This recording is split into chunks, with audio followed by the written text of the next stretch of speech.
Kamu mengaku percaya pada Allah yang Maha Kaya, tetapi setiap pagi hari kamu terbangun dengan jiwa yang gemetar ketakutan tidak bisa makan. Sadar ataupun tidak, ketakutanmu itu akan kemiskinan selama ini adalah sebuah penghinaan terselubung bagi kehadiran Allah yang ada di dalam dirimu. Mengapa kamu sibuk mengemis rezeki keluar, padahal sumber keberlimpahan itu sedang bertahta tepat di dalam ruang jiwamu sendiri? Salam sang sejati. Berapa banyak dari kita yang berpura-pura kuat saat berada di luaran sana, padahal di kedalaman jiwanya ia sedang tenggelam dalam rasa keputusasaan. Ia terus berlari mengejar materi, tetapi semakin keras ia berlari, semakin dadanya terasa terhimpit oleh kecemasan yang tak pernah usai. Ia merasa seperti orang terbuang yang harus bertarung sendirian melawan kerasnya takdir. Sampai akhirnya ia tiba di satu titik lelah yang luar biasa. Titik di mana seluruh strateginya habis dan pikirannya menyerah. Tapi justru di titik kehampaan itulah ia mulai merasakannya. Oh, ternyata selama ini ia tidak pernah sendirian, dan tempatnya bersandar sebenarnya tidak pernah jauh dari helaan nafasnya sendiri.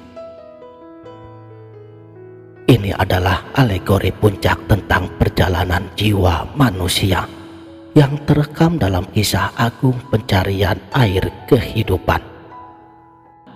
Dalam penjelajahan batinnya, ketika sang pencari jiwa memberanikan diri untuk menyelam ke dasar samudera keheningan, serta menanggalkan seluruh kesombongan pikirannya, ia bertemu dengan penuntun ilahi, sebuah wujud rahasia yang mengajarkan tentang hakikat man arofa nafsahu faqad arofa robbahu. Di dasar samudera jiwa itulah sang penuntun membisikkan sebuah rahasia yang kemudian menggetarkan seluruh atom di alam semesta ini. Janganlah kau bingung mencari Tuhan di luar dirimu. Jangan mengira dia berjarak ribuan mil di atas awan. Di dalam dirimulah rahasia sang pencipta itu bersemayam, dan rahasia manusia ada pada sang pencipta. Rahasia itu tidak berjarak sehelai rambut pun dari dirimu. Resapi kalimat itu baik-baik. Ketika Sang Maha Kaya, Sang Maha Memelihara, dan Sang Pemilik seluruh alam semesta ini telah meniupkan ruhnya ke dalam wujudmu, ketika kesadarannya bertakhta di dalam kedalaman ruang jiwamu, lalu mengapa kamu masih gemetar ketakutan dibayang-bayangi oleh hantu kemiskinan? Mengapa kamu yang mengaku beriman setiap hari menyebut namanya masih saja terbangun di pagi hari dengan jiwa yang panik, cemas akan hutang, dan iri hati pada pencapaian orang lain? Sekarang, mari kita bicara sejujurnya, tanpa topeng dan tanpa pemanis buatan. Ketakutanmu akan kemiskinan selama ini sejatinya adalah sebuah penghinaan terselubung bagi kehadirannya. Kamu gemetar karena batinmu sedang mengidap kebutaan paling tragis. Kamu merasa terpisah dari sumber keberadaanmu sendiri. Kamu memposisikan dirimu seperti seorang anak yatim piatu spiritual yang terbuang di tengah hutan belantara, lalu merasa harus bertarung sendirian menggunakan ototmu yang lemah dan otakmu yang dangkal. Kebenaran yang tajam ini diabadikan dengan sangat indahnya di dalam risalah klasik tentang dialog seorang guru sufi dan juga seorang muridnya. Selama bertahun-tahun, sang murid menimba ilmu. Diisi kepalanya penuh dengan ribuan hafalan kitab. Mulutnya lancar mengucapkan teks-teks doa, dan dadanya membusung karena merasa tahu tentang banyak hal. Tapi anehnya, wujud dan jiwanya tetap saja kerdil, tetap merasa miskin, cemas, dan seolah-olah diperbudak oleh kegelisahan. Melihat keadaan muridnya, sang Maha Guru memberikan sebuah wejangan yang menampar kesadarannya. Jangan seperti orang buta yang membawa obor di siang bolong. Engkau sibuk mencari rizki dan memohon kekayaan kepada tempat-tempat yang jauh. Engkau menyembah huruf-huruf dan hafalan pikiranmu, padahal tempat kembalinya seluruh isi alam semesta ini telah berada di dalam titik hening pada batinmu sendiri. Saudaraku, sang sejati, bukankah kisah sang murid yang kerdil itu adalah cermin yang sangat nyata dari kehidupan kita hari ini? Isi kepala kita dipenuhi dengan ratusan teori finansial. Mulut kita hafal berbagai macam doa pembuka rezeki. Dan kita bekerja dari pagi hingga malam sampai fisik kita terasa lelah.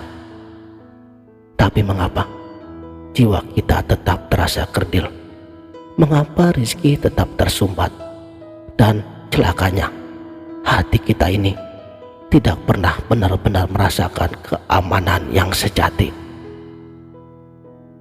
Ternyata semua itu terjadi karena kita menyembah agama pikiran, bukan hakikat rasa ketuhanan yang asli.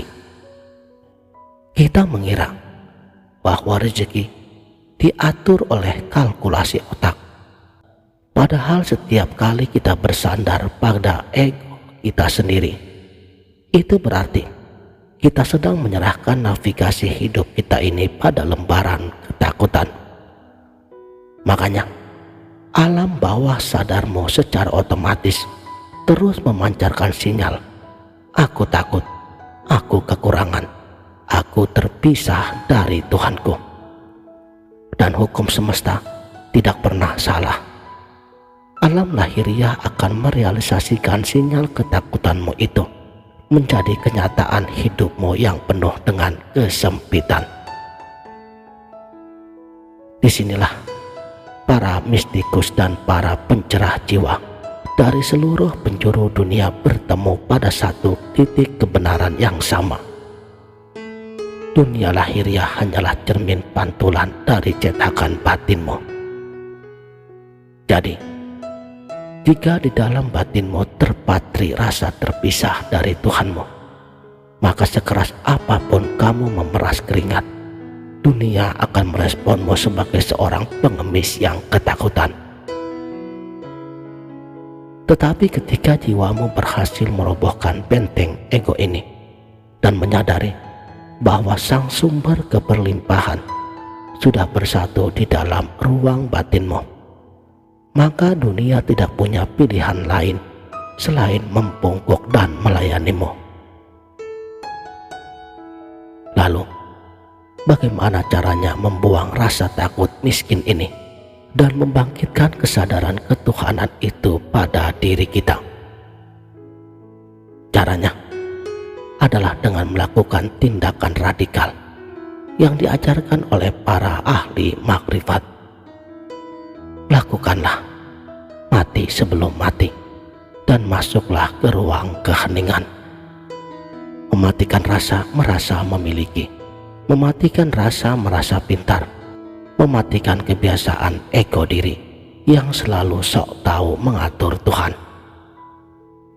Ketika ujian keuangan menghantammu, ketika tagihan menumpuk atau usahamu yang mengalami guncangan, hentikan kebiasaan lamamu. Jangan meresponnya dengan panik, jangan mengeluh, dan jangan mendikte Tuhan tentang bagaimana cara Dia harus menolongmu. Kepanikanmu adalah bukti bahwa kamu sedang mengandalkan dirimu sendiri, bukan mengandalkannya. Duduklah dalam keheningan yang mendalam. Rebahkan seluruh kebingungan pikiranmu. Matikan bisingnya keinginan duniamu.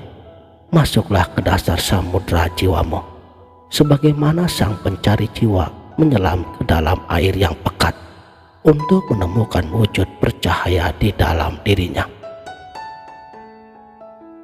Dalam keheningan total itulah ketika kamu sudah melepaskan seluruh topengmu, namamu, jabatanmu, hutang-hutangmu, ketakutanmu.